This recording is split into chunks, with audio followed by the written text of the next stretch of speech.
Hi guys, Speakman10227 here. I want to talk to you guys today about Ick, otherwise known as Ichthyophyreus, is the scientific name on it. Now these, excuse me, I always burp when I make a video. These fish here that you're seeing is just my goldfish. They do not have Ick at the moment. They're happy and healthy, hanging at the top a little bit because I just fed them. They think they're going to get more food. But anyways, I had a battle with them with Ick a few months ago. I can't remember when it was, but they both survived. They're both doing good and stuff like that. So what I want to talk to you guys about is what exactly Ick is. Ick is an external parasite found naturally in your aquariums, and a lot of fish fall victim to Ick in a new tank because of what's known as new tank syndrome, when the levels are not so optimal. So anyways, when the levels are not so optimal, the fish's immune system is compromised, and this allows Ick to take hold. It will kill your fish, so you need to act quickly. What Ick appears as is little white dots, typically showing up on the fins of your fish first, and then moving to the body, and in the more advanced stages, the gills. It kills them by causing respiratory problems. You'll see the fish at first with the spots, and they'll be swimming just fine. But very quickly afterwards, they will start sitting on the bottom, literally laying like right on the rocks, or they'll be hanging up at the top, gasping for air. Either or, anytime you see this, may not necessarily be Ick, but it's still a bad sign. Something's wrong in your tank, so you need to act quickly. But like I said with Ick, it's very easy to spot, very easy to treat if caught in time. It will look like somebody just took a salt shaker and sprinkled it all over your fish. And in the more advanced stages, the fins on the fish will look scarred and frayed a little bit. It'll almost look similar to fin rot.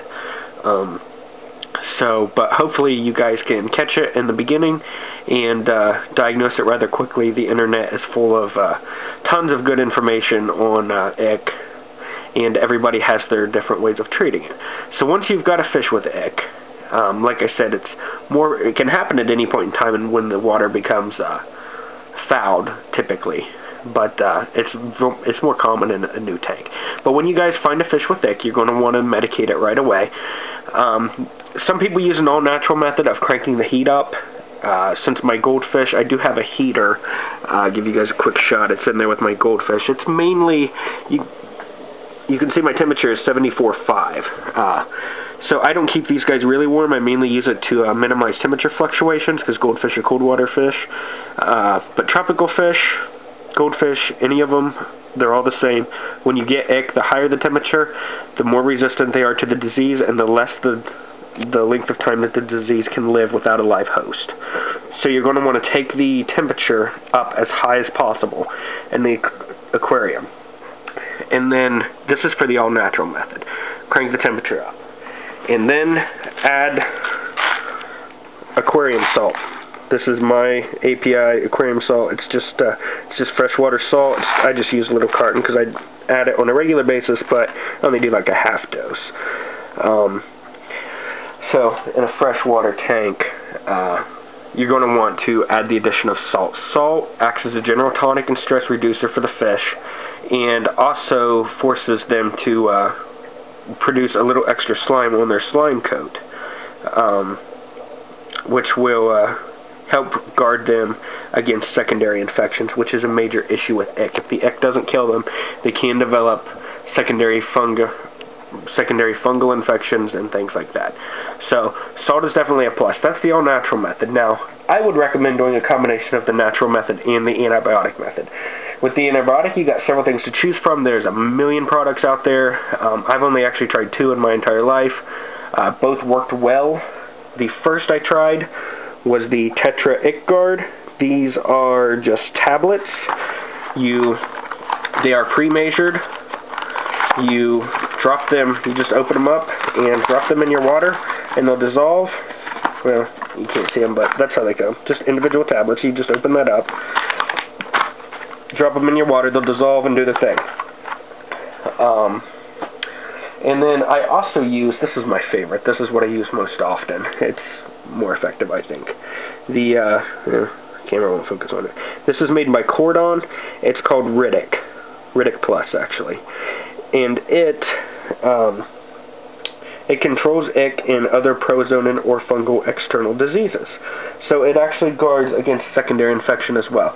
The combination of the medication with the salt, with the increase in heat, is going to be your best bet. You're also going to want to increase aeration.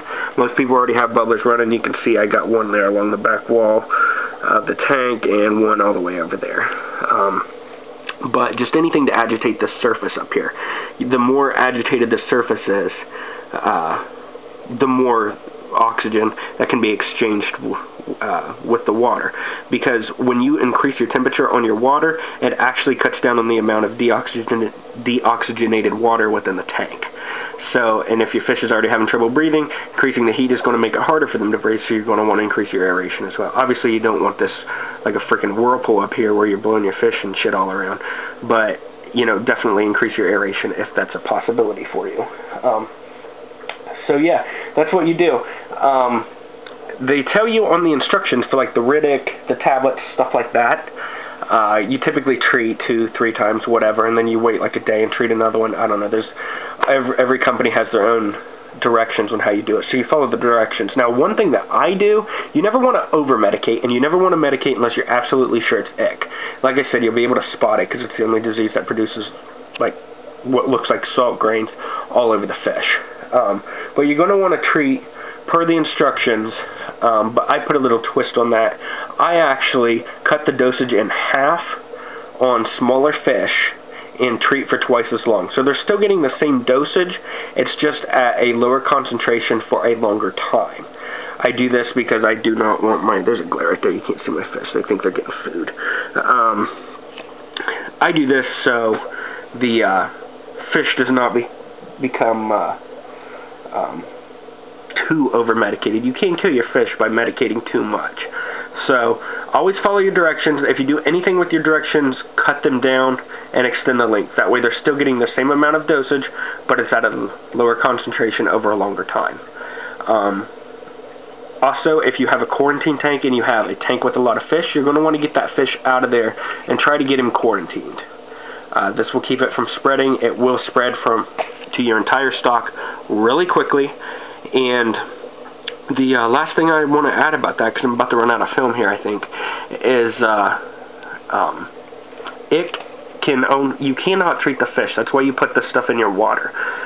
It can only be killed in what's called the free swimming stage, and that's when the parasite is out of the fish and in the water trying to find another host to infect.